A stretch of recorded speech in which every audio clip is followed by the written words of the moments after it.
Бәріне сәлем достар, бұл Сайбер алаң және оның жүргізушісі мен Аружан.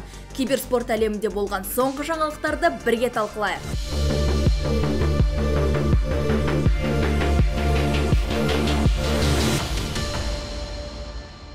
Біздің арнаның демеушісі Kingston Fury компаниясы екенін естеріңізге саламыз, және біздің шығарымдарды жіберіп алмас үшін арнамызға тіркеліп, лайк баса кетіңіздер. Жақында Қазақ Cybersport Federation туралы подкаст шығады. Instagram желісіне салынған суреттен өздеріңіз білетін Адриан, жұрттың баласы және Макты көруге болады. Біз бұл подкастты асыға күтіп жүрміз және киберспортты дамыту, ойыншыларды қаржыландыру сияқты e-спорт саласындағы өзекті мәселелерді талқылайды деген ойдамыз. Алда көре жатармыз.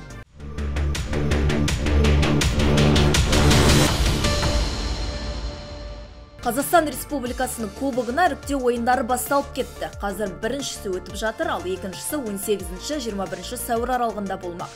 Турнир дисциплиналарын атап айтсақ, MB, CS2, Dota 2, FC24, MK1 және футбол. Ал жүлде қоры жалпы 7 миллион теңгені құрайды.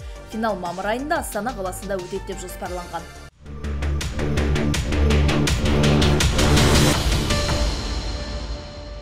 Командалық спорт түрлерінің коллаборациясы Америкалық Optic Gaming киберспорт ұйымы және Туриндік Ювентус футбол клубы серіктестік келісімін жариялады. Олар әлеуметтік желіге екі команданың жұлдызды ойыншыларымен бірге контент түсіруді жоспарлап отыр. Олар сондай-ақ іс-шараларға жиі бірге қатысуға тырысамыз дейді. Яғни жанкүйерлерге бір-біріне қолдау көрсетсе деген мақсатта көптеген ивент өткізбек. Ювентус үшін бұл киберспорттағы алғашқы коллаборация емес. Бұған дейін клуб Rocket League және EA Sports FC ростері бар итальяндық Desire ұйымымен серіктестік орнатқан.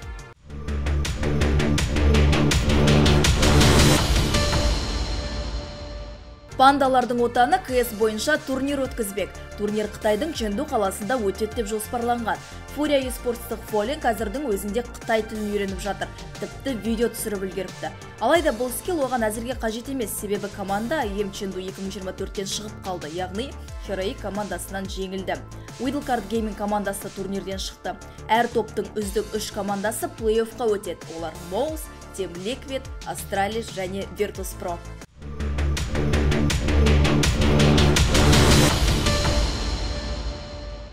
G2 командасы мейджорда болған соңғы оқиғаларға байланысты CSGO ролмен серіктестігін тоқтатты. Біз сіздерге бұл туралы өткен шығарымда айтқан едік. Данияда, яғни мейджор кезінде адамдар сахнаға шығып тәртіп бұзған. Бұл протесттің себебі G2 командасының скам казиноны жарнамалауы. Бұл оқиғадан кейін турнир операторы сахна күзетін күшейтсе де, барлығы ойдағыдай аяқталды.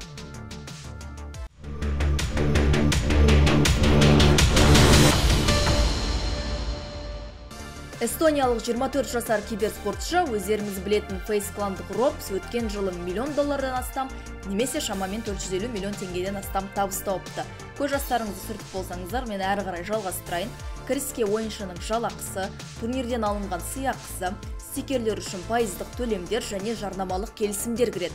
Айтпақшы, ол жақында құны шамамен 350 мың евро тұратын Porsche 911 Turbo S сатып алды. Ал бұл көліктің құнын өздеріңіз теңгеге аударып, комментке жаза кетіңіздер.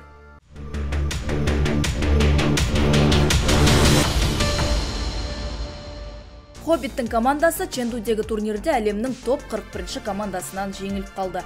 Оларды биыл ғана жиналған австралиялық Flycatch жеңіп кетті. Бұлтылардың ойында жолы болмағанмен, шынайы өмірде бәрі жақсы сияқты, өйткені қытайлық жанкүйерлер ойыншыларға тамақ ұсыныпты. Себебі ойыншылар бұл елде төлем жасауда техникалық қиындықтарға тап болған көрінеді. Айта кетейін, Қытайда бұндай мәселелер жиі болып тұрады. Жігіттердің аш қалмағаны жақсы болыпты.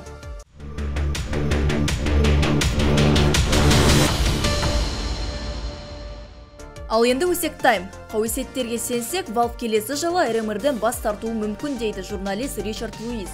Ол бұл ақпаратпен Twitch-тегі стрим кезінде бөлісті. Бұл шешім турнирлердің тым көптігіне байланысты болуы мүмкін. Және соның салдарынан 2025 жылы турнирлер кестесі өте үлкен.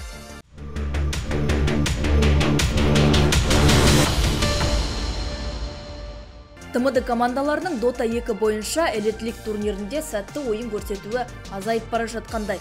Қазіргі уақытта біздің командалардың ешқайсысы тіпті топ 8-ге кірмей қалуында және плей-оффқа жолдама ала алмай қалуы мүмкін. Cybersports.ru порталының редакциясының пікірі мынандай: Бетбум тимінің жағдайы мәз емес. Спириттіктердің жеке ойыны әлсіз. көптеген қателік жіберіп жатыр. Екінші топтық кезеңдегі матчта PSG квестен ұтылғаннан кейін команда Elite League пен плей-офф кезеңіне шығуы екі талай. Virtus.pro да керемет ойын көрсеткен жоқ. Ал мен естеріңізге сала кетейін, бұл онлайн турнирдің финалы жақын арада болады.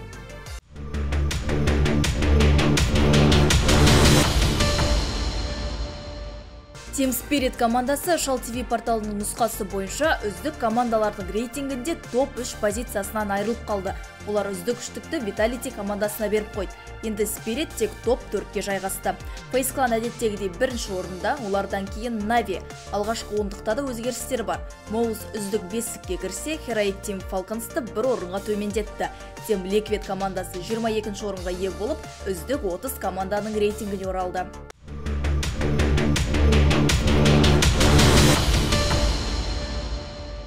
Копенгагенде өткен мейджордағы жеңістен кейін Na'Vi мерч сатуды бастап кетті.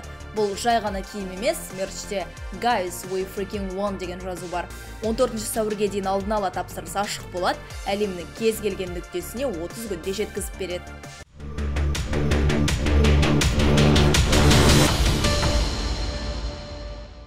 Simple мен Dongтың шоу матчын көруге аз ғана уақыт қалып еді, бірақ өкінішке қарай матч болмайтын бопты. Overdrive хабарлағандай, Na'Vi Simpleге бұл шараға қатысуға рұқсат бермеген. 11 сәуірге жоспарланған матчқа стример Eveline мен Buster, сондай-ақ Overdrive'тың өзі де қатысу керек еді. Аналитиктің сөзінше, ұйымдастырушылар алдымен ойыншылармен келісімге келіп, содан кейін ғана олардың ұйымдарына хабарлапты. Сол себепті CS2 жұлдыздары қатысатын шоу матч болмай қалған.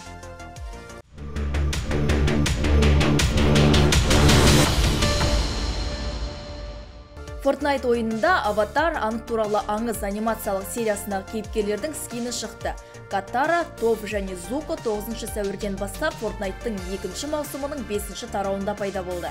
Аңыздың скині ресми түрде жарияланбағанымен, сарапшылар оның ивент пас аясында шығатынын болжап отыр. YouTube және Fortnite әлеуметтік желілерінде жарияланған тизер Катараның аңызға жақындағанын, сондай-ақ Зуконың от магиясы мен Товтың жер магиясын көрсетеді. Fortnite'тың 2-ші кезеңінің мифтер мен батырлар атты жаңа тарауы наурыз айының басында Battle Royale картасының жаңартуымен бірге шықты.